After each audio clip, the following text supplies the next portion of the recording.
오늘 우리에게 주신 하나님의 말씀은 에스라 5장 1절에서 5절의 말씀입니다. 저와 함께 한 절씩 교독하시겠습니다. 선지자들 곧 선지자와 하굣과 이도의 손자 스가랴가 이스라엘의 하나님의 이름으로 유다와 예루살렘에 거주하는 유다 사람들에게 예언하였더니 스알델의 아들 스룹바벨과 요사닥의 아들 예수아가 일어나 예루살렘에 있던 하나님의 성전을 다시 건축하기 시작하며 하나님의 선지자들이 함께 있어 그들을 돕더니 그때 유브라데강 건너편 총독 다뜨네와 스달보스네와 그들의 동관들이 다 나와 그들에게 이르되 누가 너희에게 명령하여 이 성전을 건축하고 이 성곽을 마치게 하였느냐 하기로 우리가 이 건축하는 자의 이름을 아뢰었으나 함께 읽겠습니다.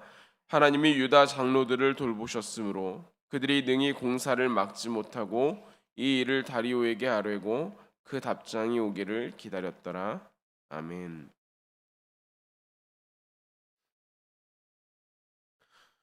아닥사스다 왕이 즉위했을 때 유다 백성들은 성전 건축을 방해하는 그 대적들로 인해서 하나님의 성전을 짓지 못하게 되었습니다. 그들은 모함과 또한 모략을 통해서 아닥사스다 왕에게 이들이 위협이 될 것이다 이렇게 이야기했고 그것을 사실로 받아들인 왕이 이것을 멈추게 한 것인데 그것이 다리오 왕 2년에 이르기까지 20년 정도의 기간이 멈추게 된 것입니다. 그럼 이 기간을 이스라엘 백성들은 어떻게 받아들였을까? 이 기간 동안 이스라엘 백성들은 어떻게 살아왔을까? 이것을 한번 살펴보며 또한 그 가운데 주시는 하나님의 말씀을 보기 원하는데 오늘의 말씀은 그 기간이 지나고 이제 하나님의 성전을 다시 짓기 시작했다라고 하는 것입니다. 그런데 그 시작하는 부분에 어떻게 나오냐면 선지자 학개와 이도의 손자 스가랴의 말을 통하여서 이들이 하나님의 성전을 다시 짓기 시작한다 이렇게 표현합니다. 그래서 우리가 가지고 있는 성경 학개서와 스가랴서를 보면 다리오 왕 제2년에라고 하는 표현들이 같이 등장하는데 그때 나왔던 이 말들이 이 당시의 사람들에게 하나님의 성전을 짓게 하는 힘이요 동력이 되었다는 것을 우리가 알 수 있다는 것입니다. 그래서 학개서를 살펴보게 되면 유다 백성들이 하나님의 성전이 멈춰진 이 기간 동안에 이 상황에 대해서 무엇이라고 이 기간을 받아들였냐면 아직은 하나님의 성전을 지을 때가 아니다라고 받아들였습니다. 왕에 의해서 왕의 권력에 의해서 하나님의 성전 짓는 것이 멈춰지자 하나님의 성전을 지금 짓는 것이 아니구나. 세상을 살아가는 데 있어서는 좋은 것이 좋은 것인데 이것이 막혔으니 순리대로 가는 것이 우리에게 선한 것인데 이것이 막혔으니 아직은 하나님의 성전을 지을 때가 아닌가 보다라고 생각했다라는 것입니다. 근데 이 기간이 어느새 20년이 지나도록 그들은 이렇게 생각하고 있었습니다. 우리가 주변에서 건축을 하다가 멈춰버린 그런 건물들을 종종 보게 되는데요. 그것이 흉물이라고 말할 만한 그런 모습에 놓여 있는 것을 봅니다. 그런데 무려 20년입니다. 그 터를 다지다가 건축을 시작하였다가 20년 동안이나 이 건물의 건축이 노출된 채 내리는 비와 부는 바람에 그대로 노출된 채 놓여 있는 이 성전의 모습이 어떠했을까? 충분히 짐작할 만한데요. 그럼에도 불구하고 이것은 왕의 명령으로 멈춰졌으니 다시 건축을 시작하는 것은 쉽지 않은 일입니다. 누가 이 일을 함부로 할 수 있겠습니까? 목숨을 내놓는 것과 다를 바 없지 않겠습니까? 그러나 그럼에도 불구하고 그 상황을 다 아시는 하나님께서 이 상황을 바라보실 때 이것이 문제가 되는 이유는 하나님의 성전이 이렇게 황폐화되는 것에 대해서 안타까워하는 사람이 없었다라고 하는 것입니다. 하나님의 성전이 이제 건축하지 못하고 흉물이 되어가는 이 모습에 대해서 우리는 아직 이 성전을 건축할 때가 아니기에 가만히 있습니다 라고 말하는 것입니다. 그럼 이들은 무엇했습니까? 내 집을 짓고 내가 먹는 것, 내가 살아가는 것에 몰두하기에 바빴다라고 하는 것입니다. 그래서 학개 선지자가 이 유다 백성들에게 무엇이라고 말하냐면 4절과 5절 말씀, 학개서 1장 4절과 5절 말씀에 이것이 나타나는데 이 성전이 황폐하였거늘 너희가 이때 판벽한 집에 거주하는 것이 옳으냐? 그러므로 이제 만군의 여호와가 이같이 말하노니 너희는 너희의 행위를 살필지니라. 4절에서 말하는 판벽한 집은 무엇이냐면 판판한 널판으로 지은 집, 이것을 의미합니다. 그 당시에 판판한 널판으로 지은 집은 무엇을 또 의미하냐면 화려한 대리석으로 치장한 집, 이것을 말합니다. 그러니까 자신의 집을 짓는 것에는 화려한 대리석을 가지고 어떻게 하면 우리 집을 지을 수 있을까? 어떻게 하면 나의 집은 평안할 수 있을까?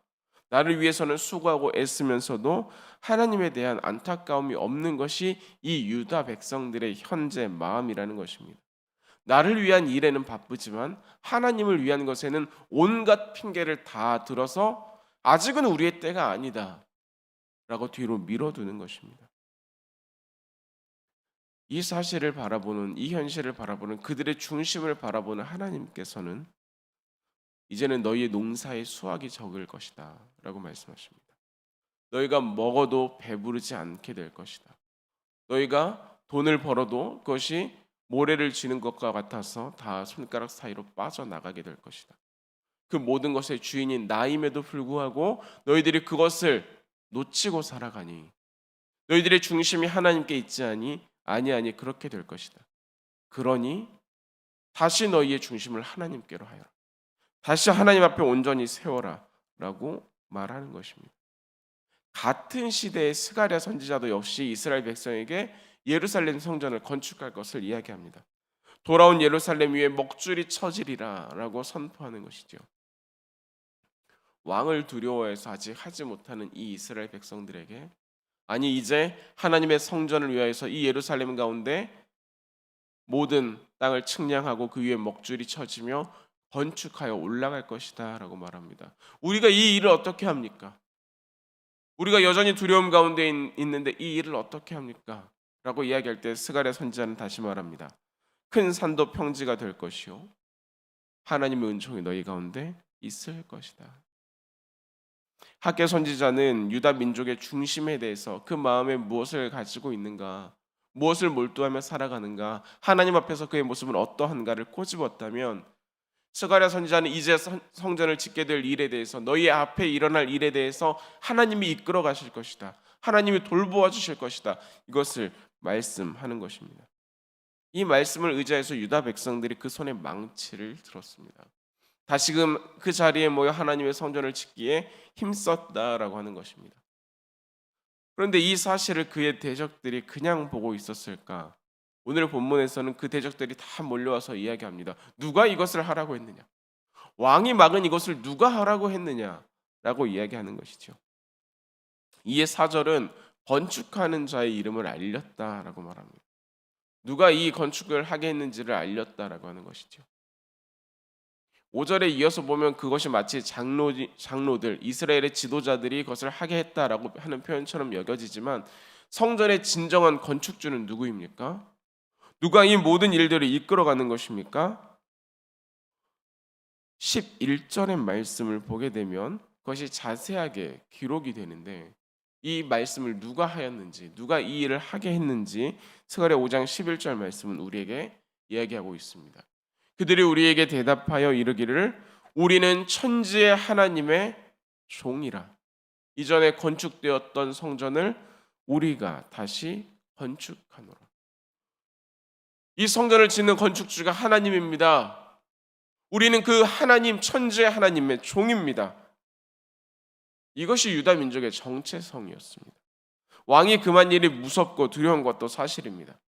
그들의 대적이 되는 주변의 나라들이 수많은 사람들이 몰려와서 이들을 위협하고 이들을 두렵게 떠는 것도 마찬가지였습니다. 예루살렘의 관리들은 그들에게 뇌물을 받아서 이것을 막았던 것도 여전합니다. 20년이 지나도록 이들의 모든 상황은 변한 것이 하나도 없습니다. 그럼에도 불구하고 다시금 망치를 들어 성전을 지을 수 있고 성벽을 쌓을 수 있는 것은 내가 그 하나님의 종입니다. 천지를 지으신 그 하나님이 나를 이끌어 가십니다. 라고 하는 이 정체성을 다시 한번 분명히 했기 때문입니다. 스룹바벨을 중심으로 한 이 유다 백성들은 몰려온 대적들에게 이 사실을 알렸습니다. 누군가가 이것을 다시 말하고 누군가의 힘으로 시작하는 것이 아니라 하나님께서 이 모든 일을 시작하셨고 우리는 그 하나님의 말씀을 따라 나아갑니다. 이에 대적들은 공격하고 위협하고 여전히 그것을 방해하기 위해 애쓰지요. 그러나 그 공격은 아무런 소용이 없었습니다. 전혀 위협이 되지도 못했고 공사를 막지도 못했습니다. 그 이유를 5절은 어떻게 이야기합니까? 5절 말씀을 보게 되면 5절은 이렇게 기록합니다. 하나님이 유다 장로들을 돌보셨으므로 그들이 능히 공사를 막지 못하고, 여기에서 유다 장로들은 스룹바벨을 중심으로 한 지도자들의 이름이 될 것이고요. 아래 나오는 그들은 대적들을 이야기하는 것입니다. 하나님께서 이 모든 일들을 진행해 나가는 사람들을 지키시고 보호하시고 하나님의 말씀 가운데 순종하여 우리는 하나님의 종이다라고 말하는 사람들을 지켰기 때문에 그의 대적들이 강한 힘을 가지고 있었지만 막지 못하였다. 하나님께서 돌보셨기 때문에, 하나님께서 이끌어 가셨기 때문에 유다 백성에게 손 하나 대지 못했다라고 오늘 본문은 우리에게 말해주고 있는 것입니다. 이 일을 통해 우리는 하나님의 말씀과 하나님의 뜻을 발견하기 원합니다. 성전의 건축이 멈춰지게 된 일, 그것도 20년 동안이나 하지 못하게 된 일은 유다 백성들의 마음을 흔들어 놓기에 충분합니다. 그 기간 동안이라면 이제 주변의 대적들과 같이 우리도 함께 조금 잘 살아보는 것이 좋지 않을까? 이 땅 가운데서 좋은 것이 무엇인지를 따라서 우리도 그것을 함께 누려가는 것이 좋지 않을까? 어차피 성전도 못 짓게 된 거 나라도 잘 살아야지, 이렇게 생각하는 것이 당연하다 여길 수 있습니다. 그러니 이 성전 건축이 멈춰진 20년의 시간은 그들의 모든 것을, 그들의 삶을 점검하기에 충분한 시간입니다. 무엇인가 잠잠하여지고 무엇인가 할 수 없다 여겨지는 그 시간은 우리의 신앙을 점검하기에 충분한 시간이라고 하는 것입니다. 이 유다 백성들 가운데 멈춰진 20년은 그들의 믿음도 멈춰버린 시간이 되었습니다. 하나님을 향해 예배하기보다는 조금은 늦어져도 괜찮지 않을까? 조금 더 이것이 늦게 진행되어도 괜찮지 않을까? 하나님의 전을 짓는 것, 그것도 중요하지만 지금은 어쩔 수 없지 않을까? 하나님은 참되게 예배하는 자를 찾는다 말씀하시지만 내 상황이 이러한 걸 어떡하라고 라고 말하는 것이 이들의 마음 가운데 있는 것입니다. 하나님의 성전을 짓기 위한 열정과 애씀이 그들에게 있었다면 지금은 어쩔 수 없으니 나 편한 대로 살아가는 그런 상황에 너무나 당연하게 놓여 있는 것입니다. 그럼에도 불구하고 그들은 자신의 집은 판벽한 집으로 화려한 것으로 채우기에 열심이었다라고 하는 것입니다. 그러니 하나님께서 학개 선지자를 통해 그들에게 너희의 중심을 돌아보라 이렇게 이야기합니다. 너희들의 중심이 어디에 있는지 살펴보라 이렇게 이야기합니다. 이 말씀은 이제 우리에게도 동일하게 적용이 되지요. 우리의 행위를 돌아보아야 합니다. 코로나의 시대, 지금의 상황, 우리의 많은 것들은 멈춰져 있는 때라서 우리도 어쩔 수 없다, 지금은 할 수 없지 라고 말하는 것이 너무나 익숙하고 자연스럽고 그게 꼭 필요한 것처럼 여겨질 때가 있습니다.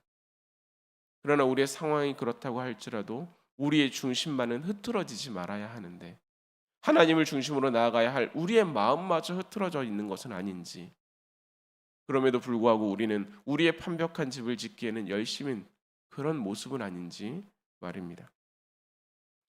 동시에 다시 시작한 건축은 우리들을 독려하고 있습니다. 두려움과 위협 속에서도 우리는 하나님의 종이라. 이 일을 시작하신 그 하나님께서, 그 천지를 지으신 그 하나님께서 우리를 이끌어 가신다.